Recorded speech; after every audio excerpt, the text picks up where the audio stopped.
হরে কৃষ্ণ বন্ধুরা, আমি অঞ্জলিস কিচেনে জানাই আপনাদের স্বাগতম। বন্ধুরা, আজকে আমি নিয়ে এসেছি আপনাদের জন্য আরেকটি রেসিপি। তো বন্ধুরা, দেরি না করে আজকের রেসিপিটি শুরু করা যাক। বন্ধুরা, পনির জালফ্রেঞ্জি বানানোর জন্য আমি গ্যাসের মধ্যে একটি কড়াই বসিয়েছি। কড়াইয়ের মধ্যে দিচ্ছি আমি 3 চামচ পরিমাণ সাদা তেল। এবার আমার তেলটা গরম হয়ে গেছে। এর মধ্যে ছেড়ে দিচ্ছি আমি গাজরগুলোকে আমি একটু বাপিয়ে নিয়েছি।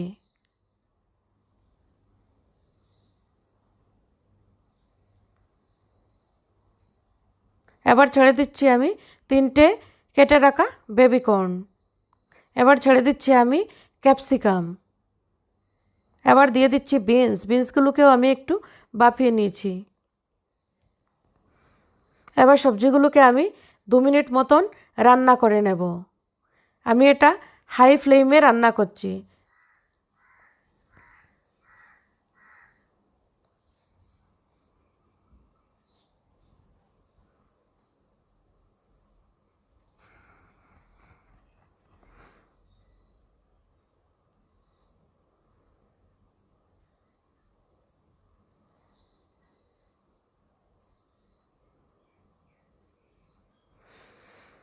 এবার একটু নেড়ে দিচ্ছি।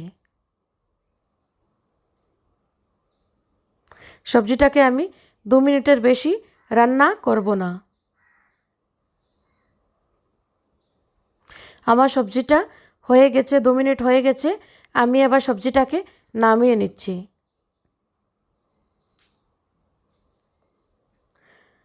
এবার সেম কড়াইতে আমি পনিরের টুকরোগুলো ভেজে নিচ্ছি।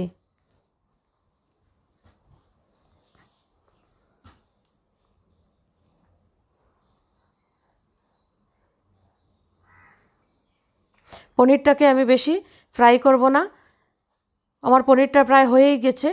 আমি এবার এটাকে নামিয়ে নিচ্ছি।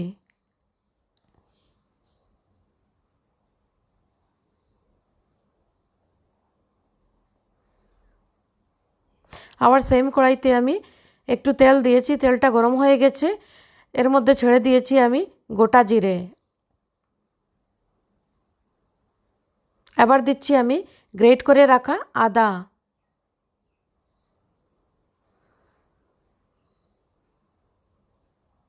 এবার দিচ্ছি আমি কাঁচা লঙ্কা কুচি।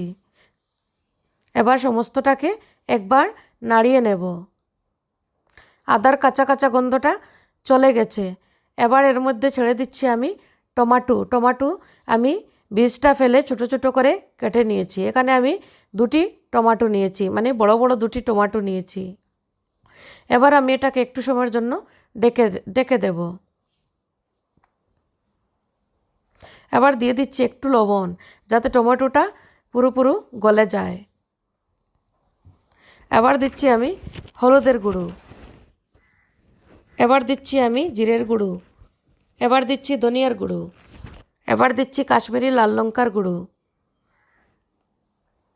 এবার আমি এটাকে ভালো করে নেড়ে দেব। এবার দিয়ে দিচ্ছি আমি কসুরি মেথি।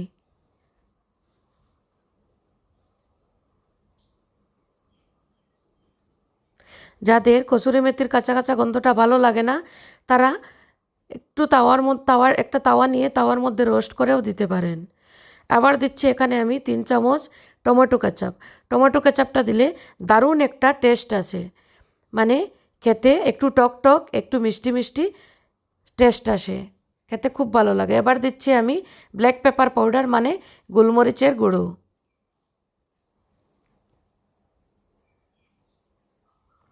এবার আমি এটাকে একটু সময় নেড়ে দেব। আমার টমেটোটা প্রায় গলে গেছে।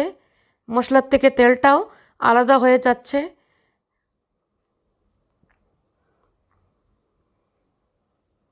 এবার আমি অ্যাড করছি 4-5 চামচ জল। এবার আমি এটাকে কিছুক্ষণের জন্য ঢেকে দেব।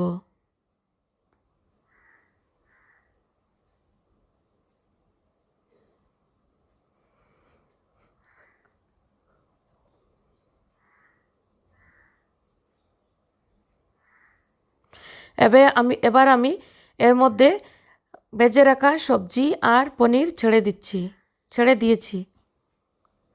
এবার দিচ্ছি আমি ফ্রোজেন মটর। আমার কাছে ফ্রেশ মটর নেই, তাই আমি ফ্রোজেন মটর দিচ্ছি। আপনারা চাইলে ফ্রেশ মটরও দিতে পারেন। আমি এখানে নিয়েছি গাজর, ক্যাপসিকাম, বেবিকর্ন, বিনস আর ফ্রোজেন মটর। আপনারা অন্য সবজিও নিতে পারেন, যেমন ফুলকপি, বাঁধাকপি বা অনেক কিছু নিতে পারেন।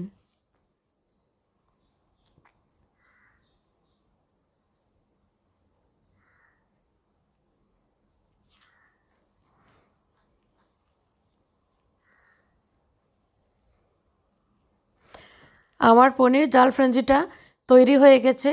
এবার আমি এটাকে নামিয়ে নিচ্ছি। এবার আমি একটি প্লেটের মধ্যে সার্ভ করে নিচ্ছি। দেখুন তো খুব সুন্দর হয়েছে আমার পনির জালফ্রেঞ্জিটা।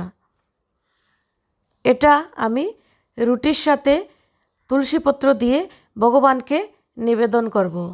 আমি চাই আপনারাও এটা বানিয়ে রুটি বা নানের সাথে তুলসীপত্র দিয়ে এটা ভগবানকে নিবেদন করুন। তো বন্ধুরা, এবার একটা ছোট্ট কমেন্ট করে আমাকে কমেন্ট বক্সে জানাবেন যে পনির জালফ্রেজিটা কীরকম হয়েছে। জানালে আমি একটু খুশি হব। তো বন্ধুরা, আমার আজকের রেসিপিটা আপনাদের কীরকম লাগলো আমাকে কমেন্ট বক্সে কমেন্ট করে জানাবেন। বন্ধুরা, রেসিপিগুলোতে আমি আমার বেস্ট থেকে বেস্ট দেওয়ার চেষ্টা করি যাতে আপনাদের ভালো লাগে। তো বন্ধুরা, আপনারা যদি ছোট্ট একটি কমেন্ট করে আমাকে বলেন তবে আমি খুব খুশি হব।